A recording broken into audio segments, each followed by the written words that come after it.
अनिरुद्धाचार्य के बयान को लेकर आपको बता दें कि महिलाओं से भी बातचीत यहां पर की गई है। लखनऊ में महिलाओं से बातचीत की गई है। महिलाएं क्या कुछ कह रही हैं रिपब्लिक भारत से बात करते हुए, वो सुनाते हैं। उसे लेकर महिलाओं में काफी रोष है। देश के अलग अलग हिस्सों में विरोध है। आगरा में इस मामले को लेकर शिकायत भी दर्ज कराई जा रही है। लेकिन महिलाएं सोचती क्या है अनिरुद्धाचार्य के बयान पर बात करेंगे। तमाम जिस उम्र की बच्चों के विषय में, लड़कियों के विषय में उन्होंने बात की है, उस उम्र की लड़कियां भी हमारे संग मौजूद है, महिलाएं भी हैं। उनसे समझेंगे क्या उनका कहना है। आप बताइए, जो बयान अनिरुद्धाचार्य ने दिया है, क्या मानसिकता है? सर, पहले तो ये कि अनिरुद्धाचार्य जी के लिए वो जो भी कर रहे हैं उसके लिए मेरे को बहुत रिस्पेक्ट है, लेकिन ये स्टेटमेंट की लड़कियों की शादी 14 साल में कर देनी चाहिए, 25 साल तक उनका कैरेक्टर सही नहीं रहता, ये स्टेटमेंट कहीं से सही नहीं है। यही सेम बात अगर हम लड़कों के लिए पूछ ले तब आपका क्या स्टेटमेंट होगा, और किस वेद पुराण ने आपको ये राइट दे दिया कि आप ऐसे क्वेश्चन करेंगे लड़कियों के ऊपर। हमारे वेद पुराण में पिछले हिस्ट्री में बहुत सारी औरतें ऐसी हुई हैं जो बिना शादी के रह गई हैं। आप उनके लिए भी यही सोचते हैं, या आप अपने घर की लड़कियों के लिए भी यही सोचते हैं जो आप बाकी लड़कियों के लिए बोल रहे हैं? क्या आप इस कैमरे को देखिए, बताइए, अनिरुद्धाचार्य से आप बयान करेंगी तो क्या बोलेंगे? अनिरुद्धाचार्य से क्या स्टेटमेंट देंगे आप उनके लिए? कि सर, अगर मैं आपसे पूछूं कि लड़कों के लिए अगर हम सेम यही क्वेश्चन पूछ ले तो आप क्या जवाब दोगे? और किस वेद में ये लिखा है कि हम लड़कियों की शादी 14 साल में कर देनी चाहिए, 25 तक उनका कैरेक्टर सही नहीं रहता? 25 तक कैरेक्टर सही नहीं रहता है। आप बताइए, कैसे देखती हैं आप अनिरुद्धाचार्य का ये बयान, ये कथन जो है, कैसे देखती हैं इस विचार? एक तो उनके नाम के आगे जो आचार्य लगा है ना, उसका बहुत महत्व है। हमारे पुराणों में हम आचार्य उनको कहते थे जो हमारे समाज को शिक्षित करते थे। अब आप ये सोचिए, वो आदमी समाज के लिए जहर है, एक ऐसा कीड़ा है जिसने समाज की सोच को गंदा किया है। अगर वो अपने आने वाले कल को हम ये संदेश देंगे तो वो फीमेल की क्या इज्जत करेंगे? उनके खिलाफ जो रिस्पेक्ट है, जो अब्यूज़ बढ़ती है, वो सारी चीज़ें बढ़ेंगी। हम अपने जो आज आगे आने वाली पीढ़ी है, हम ये मैसेज अगर पास ऑन करेंगे तो ये हमारे समाज के लिए बहुत ही बड़ा खतरा है। ऐसे लोगों को तुरंत बाइकआउट करना चाहिए, इनके खिलाफ विमेन हैरेसमेंट का केस होना चाहिए। क्या कहिएगा अनिरुद्धाचार्य से? अगर आप बात कर रही हो, अपनी बात कहना चाहें तो क्या कहिएगा उनसे? पहले मेरा ये मैसेज है, पहले आप अपना दिमाग साफ करिए, और 14 या 25 साल में शादी होने से कोई फ़र्क नहीं पड़ता। आप तो इतने बड़े हो गए हैं, आपके पास तो अभी भी बुद्धि नहीं आई कि औरतों की रिस्पेक्ट करनी चाहिए।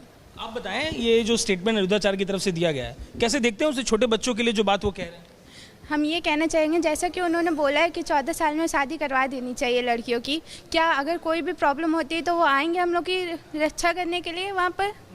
और जैसा कि उन्होंने बोला है, क्या हम लोग को जो भी मेंटल हरासमेंट या फिर कोई भी हम लोग की दहेज के लिए या फिर कुछ भी होता है तो वो हम लोग प्रोटेक्ट करने आएंगे हमारे घर में या फिर कहीं पर? क्या कहेंगे आप अनिरुद्धाचार्य को ऐसी बात कह रहे हैं? अनिरुद्धाचार्य ने जो स्टेटमेंट बोला है कि लड़कियों की शादी 14 साल में कर देनी चाहिए, तो ये बहुत ही चीप स्टेटमेंट उन्होंने बोला है। और वो ये उनको कोई राइट नहीं है कि वो किसी भी लड़की को ये बोलें कि 14 साल में कर दें, और किसी भी वेद पुराण में ये नहीं लिखा है। चूँकि उनका नाम अनिरुद्धाचार्य, आचार्य उनके नाम में है, तो उन्हें उस चीज़ की इज्जत करनी चाहिए और लड़कियों की इज्जत करनी। धर्म ग्रंथों की समझ है उनको, जो बात ही कह रहे हैं? बिल्कुल नहीं। उन्हें पहले तो अपने आप को अनऑफिशियली स्टेटमेंट जो बोला है उन्हें सही करना चाहिए। ये आप कैसे डिसाइड कर सकते हैं कि कोई भी लड़की 14 साल में शादी कर लेगी तो वो बहुत अच्छी होगी? 25 ईयर्स की लड़कियां कैरेक्टरलेस कैसे हो सकती हैं? आप अगर लड़कों के बारे में ये चीज़ बोले तो आप लोग भी कैरेक्टरलेस होंगे। आप अपने आप को तो पहले एक बार इमेजिन करिए, बाद में लड़कियों को बोलना स्टार्ट करिए। चरित्र को लेकर वो बात कह रहे हैं, आपको क्या लगता है? अफेयर है मान लीजिए जिस लड़की के लिए वो बात कह रहे हैं, क्या सब खत्म हो जाता है? महिला की आइडेंटिटी क्या केवल एक ही चीज को लेकर है? बिल्कुल नहीं, मैं इस बात से बिल्कुल भी अपोज करती हूँ कि किसी भी लड़की की उम्र उसके कैरेक्टर को डिफाइन नहीं करती है। बीइंग मैरिड एट 14 और being married eight 25 doesn't it is a personal decision कि इंसान की शादी किस उम्र में होनी चाहिए। It is not a correctional tool particularly, वो उसके कैरेक्टर को कहीं से डिफाइन नहीं करता है। तो जो सामाजिक और धार्मिक वक्ता हैं उनको अपनी जो वर्ड्स हैं बहुत रिस्पॉन्सिबली यूज़ करने चाहिए, और उन्हें ऐसे समाज में स्टेटमेंट्स देने से पहले सोचना चाहिए। होंगे अनिरुद्धाचार्य, तो क्या कहेंगे आप उनसे? चाइल्ड मैरिज को वो प्रमोट कर रहे हैं, दिस इज समथिंग जो समाज को पीछे लेके जा रहा है, और ऐसे लोगों से हम बिल्कुल भी एक्सपेक्ट नहीं करेंगे कि वो फीमेल्स को इस लाइक उनके पास ऐसा कोई राइट नहीं है डिसाइड करने का कि किसी की शादी 14 की उम्र में कर दी जाए या 25 की उम्र में। अगर हम लड़कों की बात करें तो लड़कियों के पास भी उतना ही राइट होना चाहिए कि वो उतने ही पढ़ सके, उनको पूरी छूट मिलनी चाहिए कि वो अपने आप को आगे बढ़ा सकें, देश में आगे बढ़ सकें। वुमेन एम्पावरमेंट की हम लोग बात करते हैं, ये कितनी बड़ी बाधा बन जाते हैं ऐसे लोग और ऐसी? सर, ये बहुत ही ज़्यादा बड़ी बात बोली है उन्होंने, क्योंकि अगर हम सामाजिक छोड़े वैज्ञानिक दृष्टिकोण से बात करें तो भी अगर हम बाल विवाह की बात करें तो ये बहुत ही ज़्यादा नकारात्मक स्वभाव लेकर के आता है। क्योंकि अगर 14 साल की उम्र में किसी लड़की की शादी कर दी जाती है तो उसके करियर को लेकर, उसकी शिक्षा को लेकर बहुत सारे उसके मार्ग में व्यवधान आ जाते हैं, जो कि बहुत गलत बात बोली है इन्होंने। और अगर महिला की नहीं पुरुष की ही बात करें तो कि उस पर उसकी जो परिवार है उसकी आर्थिक स्थिति का भी बहुत ज़्यादा दबाव आ जाता है। अब महिलाओं में तो बहुत नाराजगी देखने को मिल रही है, लेकिन ये कोई पहला मौका नहीं है जब अनिरुद्ध आचार्य के बयान पर विवाद हुआ हो। आपको उनके पुराने बयान भी अब बताते हैं, जरा गौर से सुनिए और देखिए। वो कहते हैं कि स्त्री का सुंदर होना गुण नहीं बल्कि जरूरत से ज्यादा सुंदर होना दोष है। फिर कहते हैं, एक बार कह रहे थे कि भगवान शिव श्री कृष्ण के साले हैं क्योंकि कृष्ण की शादी उज्जैन में हुई थी। एक बार तो ये भी कह दिया कि लड़कियां पढ़ाई के नाम पर बाहर निकलती हैं फिर 35 टुकड़ों में मिलती हैं। इस तरह के बयान देते हैं और फिर लोग और महिलाएं नाराज होती हैं। कथावाचक अनिरुद्ध आचार्य अक्सर सोशल मीडिया पर चर्चाओं में रहते हैं, कभी अपने कार्यों से तो कभी अपने बयानों से। लेकिन इस बार उन्होंने एक ऐसा बयान दे डाला जो महिलाओं की गरिमा के खिलाफ है। उन्होंने कई बार ऐसे शब्दों का इस्तेमाल किया जिससे लोगों की भावनाओं को ठेस पहुंची थी और इस बार भी पहुंची है। देखिए रिपोर्ट।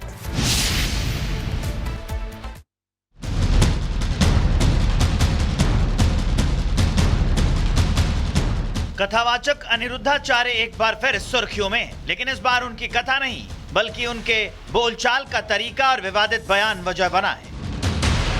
हाल ही में उन्होंने शादी की उम्र को लेकर ऐसा बयान दे डाला था जिसने महिलाओं को लेकर उनकी सोच पर सवाल खड़े कर दिए।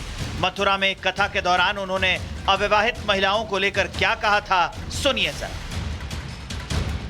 जब लड़की 14 साल की होगी और 14 साल की कोई लड़की आपके घर दुल्हन बन के आ जाएगी तो उस समय तो वो बच्ची होगी, आप उस परिवार को अपना मान लेगी। लड़कियां लाते हैं 25 साल की, अब 25 साल की लड़की 4 जगह वो मुंह मार चुकी होती है। वो 25 साल की जब तक आती है तो पूरी जवान होके आती है।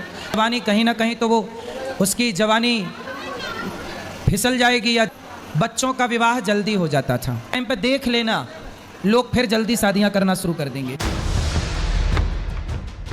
ये बयान न सिर्फ महिलाओं के प्रति खराब मानसिकता को दिखाता है बल्कि ये भी सवाल उठाता है कि क्या मंचों से महिलाओं को लेकर ऐसे अपमानजनक शब्दों को धार्मिक तर्कों के नाम पर सही ठहराया जा सकता है। लेकिन ये कोई पहली बार नहीं है जब अनिरुद्धाचार्य अपने शब्दों से विवाद में आए।